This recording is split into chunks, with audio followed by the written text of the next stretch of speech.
Y volviendo al hecho noticioso del día, la situación en Venezuela, varios datos a esta hora. Por ejemplo, en este momento hay cierre total de la frontera con Venezuela, allí en La Guajira. Además, Avianca, la aerolínea, anunció un plan de protección para los pasajeros con reservas confirmadas entre el 11 y el 12 de enero de este año desde o hacia Caracas. Y además, el Departamento de Estado de los Estados Unidos ofrece $25 millones de recompensa por Nicolás Maduro, Diosdado Cabello y Vladimir Padrino. Y además, Costa Rica ha reiterado la oferta de asilo político a Edmundo González y a María Corina Machado, los líderes de la oposición de Venezuela.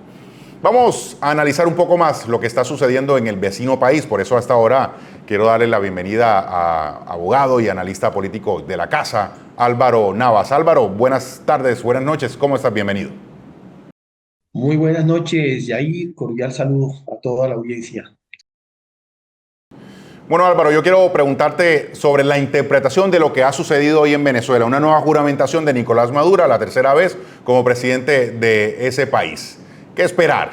¿Qué podría seguir pasando? Yair, yo diría que en el plano interno en Venezuela no existe una democracia. Es evidente que los resultados electorales cuyo proceso fue abiertamente distorsionado por una serie de medidas que adoptó Maduro, como excluir a María Corina Machado. ¿Te acuerdas que había ganado la consulta entre distintos candidatos? Y finalmente todo lo que pasó posteriormente. Los votantes que estaban en el extranjero no pudieron votar. Una ínfima minoría fue la que logró votar. Y a pesar de eso, hay plena evidencia de que sacó más del 70% de los votos.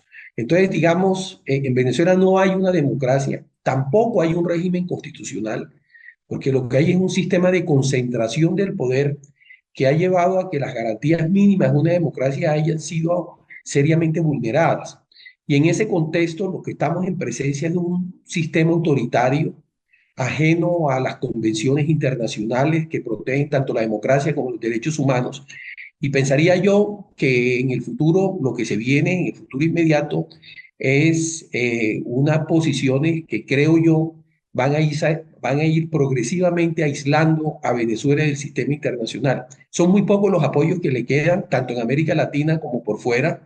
Y la gran pregunta que uno se hace es, ¿en qué medida esa presión internacional y qué se requeriría para que esto pudiera finalmente ponerle un término al régimen este autoritario que hay en Venezuela? ¿No? Porque evidentemente apunte manifestaciones con un ejército y unas fuerzas de policía, de seguridad, que son fuerzas de intimidación, es muy poco factible que eso vaya a generar un derrumbe del sistema, porque este es un sistema que ha demostrado ser completamente ajeno a los mínimos de una democracia y de la preservación de los derechos esenciales, entre estas las libertades públicas que se requieren para una participación activa de la ciudadanía. En los últimos años, Álvaro, durante el chavismo ya la oposición ha protagonizado varios hitos a través de diferentes personajes, esta vez a través de Edmundo González y de María Corina Machado. Antes fue Capriles, antes fue Juan Guaidó, etcétera, etcétera. Y ese punto de inflexión contra el régimen chavista no ha pasado. La pregunta es, ¿qué falta para que el régimen caiga? Pues mira, yo diría dos cosas. Cuando estás en presencia de un régimen autoritario, se requeriría una quiebra al interior del régimen. Y digamos que el sistema de coercitivo predominante en Venezuela, que gira alrededor de la capacidad de intimidación de las fuerzas militares, indica que se requeriría una fractura en las fuerzas militares para que se pudiera generar unas condiciones para poder tumbar a este régimen antidemocrático. Si eso no existe, va a ser poco probable. De hecho, cuando uno mira la situación en América Latina, recordemos varias dictaduras de derechas en los años 70 y comienzo de los 80 fueron desplazadas por movimientos ciudadanos, porque estas dictaduras, digamos, siempre fueron concebidas como gobiernos transitorios para frenar a la izquierda en algunos casos o para poder restablecer unas condiciones de seguridad o en medio de crisis económicas como las que vivieron países como Argentina a mediados de los 70. Entonces, digamos, es un tema que en el caso de Venezuela, pues aquí estamos en un autoritarismo de izquierda y los autoritarismos de izquierda, una vez que se aferran al poder, no dejan el poder porque para ellos la democracia tiene un valor insignificante, mientras que en los autoritarismos de derecha, el autoritarismo de derecha es un tránsito circunstancial y coyuntural para llegar a un restablecimiento de los procesos democráticos, como sucedió en Chile, en Argentina, en Brasil, en Uruguay, en Paraguay, en Perú, en Ecuador, como igualmente pasó en Colombia después de la dictadura de Rojas. Eso no está pasando en los gobiernos de izquierda. Hay que recordar que Cuba, desde que llegó Castro, son más de 70 años, 75, vamos para 75 años, de una dictadura fracasada que convirtió la isla más próspera del Caribe en el país más pobre precisamente de la región del Caribe. Cuando vemos lo que está pasando en Nicaragua, y entonces lo de Venezuela, cuando uno escucha los relatos estos que indican que estos piensan llegar hasta el 2050. Entonces, yo pensaría que esos cambios serían más factibles si se da una situación de presión internacional que puede implicar no solo sanciones económicas, sino un bloqueo naval, de tal manera que condujera a una situación tal que el sistema se volviera inviable. E incluso no hay que descartar una intervención militar, hay que recordar lo que pasó en Panamá con Noriega a finales de los 80, en el 89, en donde un régimen que se volvió delincuencial por los nexos con el narcotráfico y con un hipernacionalismo antiamericano como el que esbozó en su momento Noriega y terminó preso en Estados Unidos. ¿Qué ha pasado entre tanto? Yo creo que después de eso, Estados Unidos solo interviene cuando ve que sus intereses estratégicos se ven amenazados. Intervino en la guerra de Irak cuando invadió a Kuwait, intervino posteriormente en la segunda guerra contra Irak en el 2003, intervino en Afganistán, ha hecho apoyó, recordemos, en los años finales de los 90, la crisis esa que se dio precisamente por la implosión de Yugoslavia, y hubo una intervención de la OTAN, igualmente una intervención en Libia, pero en América Latina los norteamericanos han sido reticentes a intervenir. No obstante, este gobierno de Trump abre unas expectativas enormes. La otra lectura que hay es que los norteamericanos solo intervienen cuando sus intereses estratégicos están en juego.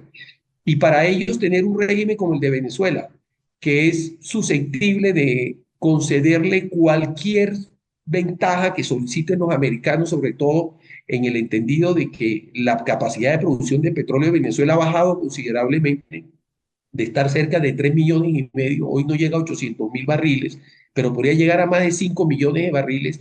Y como PDVSA es una empresa colapsada, los únicos que tendrían posibilidad de hacer esto serían las empresas que los norteamericanos autoricen. Entonces, en el caso Estados Unidos tendría que balancear entre proteger la democracia y los valores, los derechos humanos que ellos, dentro de su política exterior, siempre han promovido, o unos intereses de tener un petróleo en una línea de suministro en una zona de proximidad de Estados Unidos y que está bajo su control, o optar, digamos, por una defensa de la democracia, que es lo que todos los latinoamericanos esperamos, ¿no?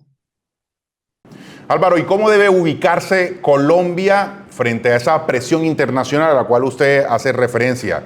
Y lo pregunto en el contexto siguiente, de hecho lo publicó esta mañana el presidente Gustavo Petro sobre la mejoría en las relaciones comerciales entre Colombia y Venezuela, que antes del chavismo eran de cientos de millones de dólares, luego con ese cerco diplomático y esa distancia diplomática entre Colombia y Venezuela en la época del presidente Iván Duque, estas, por ejemplo, las exportaciones cayeron a 250 millones de dólares y ahora durante el gobierno de Gustavo Petro han empezado otra vez a suman alrededor de unos 6.000 millones de dólares. En ese contexto, ¿cómo debe ser la postura real del gobierno colombiano frente a lo que está ocurriendo en Venezuela y la poca transparencia que hay alrededor del sistema democrático que ellos tienen allá? Pues es evidente que la relación con Venezuela tiene una importancia para Colombia que debe conducir a que Colombia sea muy cuidadoso al momento de fijar una posición. Es decir, en política internacional siempre se cotejan los principios y los intereses. Los principios, la defensa de la democracia, los derechos humanos, la paz, la seguridad internacional, el respeto a la soberanía de los estados. pero los intereses, es evidente que este es un sistema en el cual los estados, a través de la relación internacional, tratan de obtener las mejores ventajas para poder lograr los mejores resultados para su país. Y en ese entendido, pues una buena relación con Venezuela es necesaria. Romper relaciones diplomáticas con Venezuela sería un desastre, porque hay que recordar que la zona de frontera de Colombia, que es una zona muy extensa, es una zona igualmente en la cual hay muy baja presencia estatal. Entonces esto termina siendo fuente de delincuencia, de minería ilegal, de deforestación, narcotráfico, inseguridad, contrabando, para no mencionar los problemas de migración que pueden afectar particularmente a Colombia, que es el país mayor receptor de inmigrantes venezolanos. Entonces, digamos, en este sentido, Colombia tiene que balancear y entender que más allá de esta coyuntura crítica, tiene que ver cómo preserva las relaciones entre dos sociedades y dos economías, que trascienden, digamos, la posición de los estados. Yo por eso creo que la idea del presidente Petro de preservar las relaciones con Venezuela me parece perfectamente razonable. El tema es que los mensajes tienen que ser claros, porque Colombia no puede aparecer como Nicaragua o como Cuba, que es un cómplice, digamos, de todas las falacias en que ha incurrido Venezuela y ese fraude electoral. Es que uno queda aterrado cuando ve las imágenes de ver cómo los policías allá llegan con los rostros cubiertos. Eso es una cosa de regímenes autoritarios. Y ciertamente yo creo que eso le ha hecho un mal enorme a América Latina. En el caso de Colombia, pues es evidente que nosotros en el 2007 logramos exportar con los precios del dólar de la época cerca de 7.200 millones de dólares a Venezuela. Y esos 7.200 millones de dólares eran principalmente productos manufacturados, productos agroalimentarios que generaban mucho empleo en Colombia. Hoy pienso que es necesario preservar esa relación porque pues, la economía nuestra, nuestra economía de exportación está concentrada básicamente en minerales, en petróleo, en carbón, y estas exportaciones le permiten a empresas colombianas acceder a unos mercados que de consolidarse en ellos le podría permitir llegar a otros mercados posteriores, porque no es lo mismo competir exportando a Europa o a Estados Unidos que exportando a Venezuela, que es un país, por ejemplo, que tiene un sistema agroindustrial bastante limitado. En síntesis, yo pensaría, Yair, que debe imperar la sensatez. El país tiene que ser prudente y saber manejar esta relación. Aquí no se trata de politizar o ideologizar estas lecturas, sino tratar de tomar las posiciones que sean más convenientes para Colombia. Evidentemente, por ejemplo, el tema de los procesos de paz, como bien lo han señalado varios analistas, Venezuela juega un papel importantísimo en los procesos de paz, porque parte del problema de seguridad que tiene Colombia está del otro lado de las fronteras.